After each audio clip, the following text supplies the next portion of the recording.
죽음의 슬픔 앞에서 예수님도 눈물을 흘리셨습니다.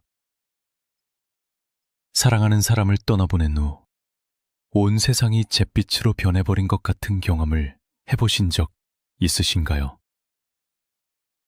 이 거대하고 막막한 슬픔 속에서 나는 철저히 혼자이고 어쩌면 저 높은 곳에 계신 신조차도 내 마음에 사무치는 고통을 알지 못할 것이라는 그런 외로운 생각에 잠겨본 적은 없으신가요? 하지만 성경은 분명히 기록합니다. 완전한 신이시자 완전한 인간이셨던 그분께서 우리와 똑같이 사랑하는 이의 죽음 앞에서 눈물을 흘리셨다고 말입니다. 오늘 우리는 그 눈물에 담긴 의미를 함께 묵상하려 합니다. 우리에게 상실의 경험은 갑자기 찾아온 겨울과 같습니다. 어제까지 함께 웃고 이야기하던 온기가 사라진 자리엔 시리고 텅 빈 공간만이 남게 되죠. 우리는 수많은 질문을 던집니다. 왜 나에게 이런 일이 일어났을까? 조금 더 잘해줄 걸 하는 후회와 다시는 돌아오지 못할 시간에 대한 그리움은 날카로운 유리조각처럼 마음을 파고듭니다.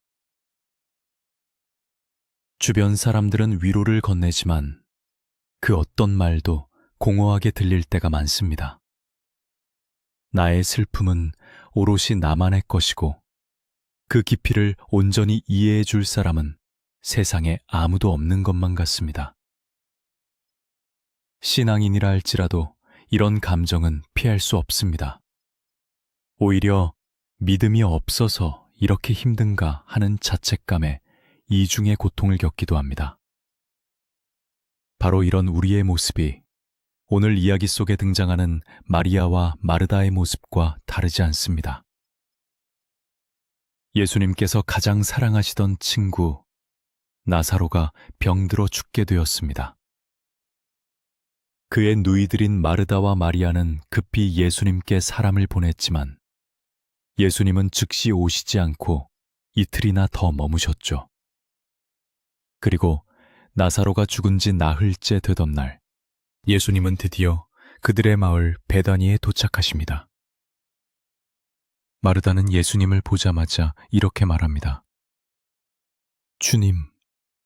주님께서 여기에 계셨더라면 제 오라버니가 죽지 않았을 것입니다. 이 말 속에는 예수님에 대한 믿음과 함께 왜 더 빨리 오시지 않으셨나요? 하는 깊은 원망과 안타까움이 섞여 있었습니다. 뒤이어 나온 마리아 역시 예수님의 발 앞에 엎드려 똑같은 말을 반복하며 통곡합니다. 그들의 슬픔과 눈물, 그리고 주변 사람들의 통곡을 보신 예수님은 성경에 기록되길 심령이 비통히 여기시고 민망히 여기셨다고 합니다. 그리고는 물으시죠. 그를 어디 두었느냐? 사람들이 나사로의 무덤으로 예수님을 안내했을 때 마침내 그 짧지만 무거운 한 구절이 기억됩니다. 예수께서 눈물을 흘리시더라. 생각해 보십시오. 예수님은 잠시 후에 나사로를 다시 살리실 것을 알고 계셨습니다. 모든 것의 끝이 아닌 새로운 시작을 눈앞에 두고 계셨죠. 그럼에도 불구하고 그분은 우셨습니다. 왜일까요?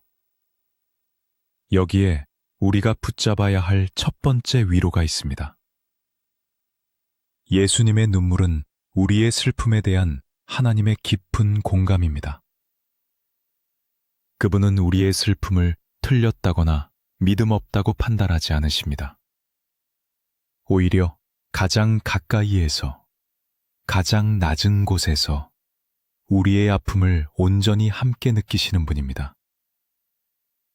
마치 사랑하는 친구가 힘들어할 때 섣부른 조언 대신 그저 옆에서 조용히 어깨를 내어주고 함께 울어주는 것처럼 말입니다. 그러니 사랑하는 사람을 잃고 슬퍼하는 것은 결코 믿음 없는 행동이 아닙니다.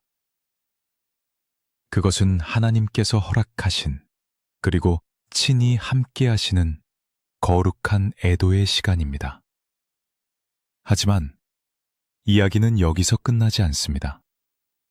눈물을 흘리신 예수님은 무덤을 향해 담대하게 선포하십니다. 나사로여, 나오너라. 죽은 나사로가 수위에 감긴 채로 걸어 나오는 기적이 일어납니다. 여기에 우리가 붙잡아야 할 두 번째 소망이 있습니다. 예수님의 눈물은 공감의 끝이 아니라 소망의 시작이라는 것입니다. 그분은 우리의 슬픔에 함께 우실 뿐만 아니라 그 슬픔의 근원인 죽음의 권세를 깨트리고 새로운 생명을 주시는 능력의 하나님이십니다. 우리의 슬픔을 이해하시기에 우리를 위로하시고 죽음을 이기셨기에 우리에게 영원한 소망이 되어 주십니다. 우리의 이별은 끝이 아닙니다. 잠시 동안의 헤어짐일 뿐입니다. 언젠가 주님께서 우리 각자의 이름을 부르실 그날, 우리는 사랑하는 이들을 다시 만나 영원한 기쁨을 누리게 될 것입니다.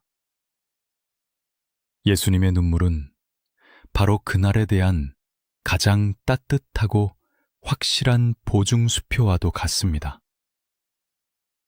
그러므로 지금 상실의 아픔 속에서 힘든 시간을 보내고 계신 분이 있다면 이 두 가지를 꼭 기억하셨으면 좋겠습니다. 첫째, 당신의 슬픔은 결코 외롭지 않다는 것입니다. 주님께서 바로 당신 곁에서 함께 눈물 흘리고 계십니다. 둘째, 그 슬픔이 당신의 마지막이 아니라는 것입니다. 눈물을 닦아주시고 영원한 생명으로 우리를 다시 일으켜 세우실 주님의 약속이 우리에게 있습니다. 오늘 말씀이 여러분에게 작은 위로가 되었다면 이 위로가 더 많은 분들께 흘러갈 수 있도록 복음 전파를 위해 구독과 좋아요 그리고 공유로 함께 해주세요. 오늘 이야기 속에서 나를 위해 함께 울어주시는 예수님과 죽음을 이기고 생명을 주시는 예수님 중 어느 모습이 지금 당신에게 더 큰 위로와 소망을 주시나요? 여러분의 마음을 댓글로 나눠주세요. 한 주간도 주님의 위로와 소망 안에서 평안하시기를 기도합니다.